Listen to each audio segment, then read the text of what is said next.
David, we're wanting to work out what's the best way to do video camera shots for people who want to do their own programs. Can you list some of the most important shots that people can do with their cameras, any basic camera, so that they can produce their own good quality programs? Absolutely. The first and probably most important shot of whether you're getting news items or whether you're doing a dramatic shot is called the wide angle or establishment shot. And that is effectively, as you can see now, us sitting on the park bench, but you can see the whole park around us as well. The next shot after that would possibly be a medium shot, and once again you can see us sitting on the park bench. Park bench would be the one. I'll say that one again. As you can see, we're sitting on the park bench, but this time the camera is actually perpendicular to the bench, and so you can actually see the two of us sitting side by side talking to each other. The third shot in an interview situation like this would be where you've got over the shoulder of the interviewer, as with you, and the camera looking straight at the interviewee, as in me, and you get the shoulder in the shot to give you that closeness. People do a lot of headshots, and we see that on TV all the time. Now, how do you do a good headshot? Well, you move the camera slightly off the angle of the interview as it was, so that you don't actually have the interviewer in the shot, and you get from about chest height up to just a little bit above the head height, and that provides the viewer with a more intimate method of getting the interviewee across.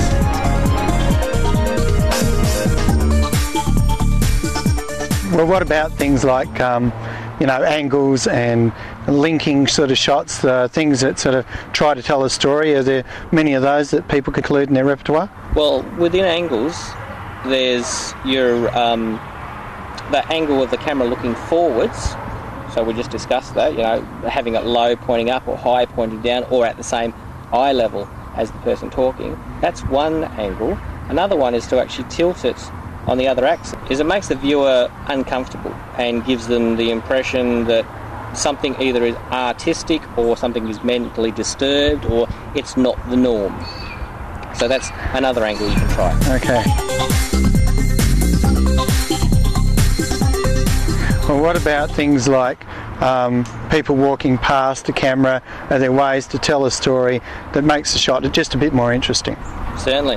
One of the simplest ways, and I've seen you do it in one of yours, is to place the camera on the ground, press the record, and have the interviewer and the interviewee just casually walk past the camera as though there's a cameraman on the ground holding onto the camera, which is a very effective shot if you're trying to show somebody walking into a location, or you can reverse it and have the camera pointing at them as they walk towards the camera. And you can use that in your storytelling of opening and closing. You could have them walking into a building at the very beginning and do the same reverse shot of them walking out of the building at the end, and there's your open and closer.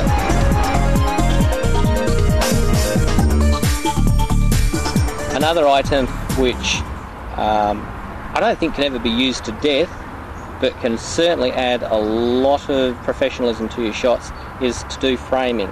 And that is to find objects that are in front of the actual object you're going to shoot. For instance, behind us we have the memorial. Now, if you were to shoot that just straight on, it would look very boring. However, you could get the camera, and as you can see in this shot, we've placed a rose right in the foreground of the scene, covering the left-hand side of the frame, and it actually gives a bit more depth and a bit more colour and a bit more life to the actual object you're trying to shoot.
have finished shooting your piece and you take it back to the computer and you find that there's a bit in between somebody talking where you want to cut it out, but you don't want to actually cut to anything else because you haven't got anything else suitable, that while you're out shooting is necessary to get, which is called, I'll start the sentence again.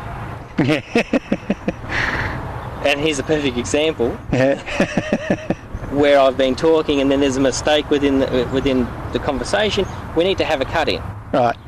That is simply a scene of only a few seconds duration, which is not completely associated with what we're talking about. For instance, it could be my hands, a close-up of my hands on my leg, just making gestures, verbal gestures, or body language gestures, but it would be enough to put in over the top of a muff-up in the conversation where you don't want to actually cut away from it for any other reason.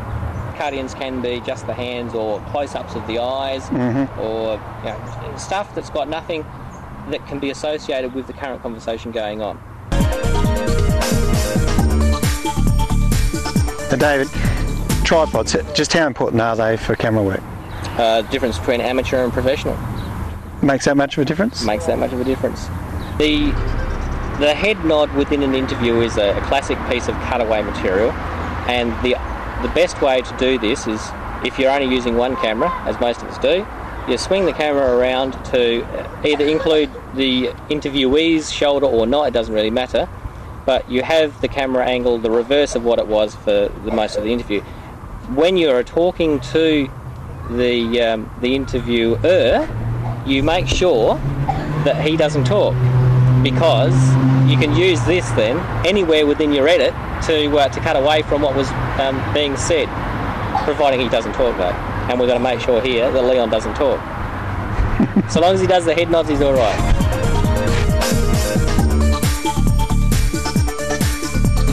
The thing about these guns is they're still dangerous today.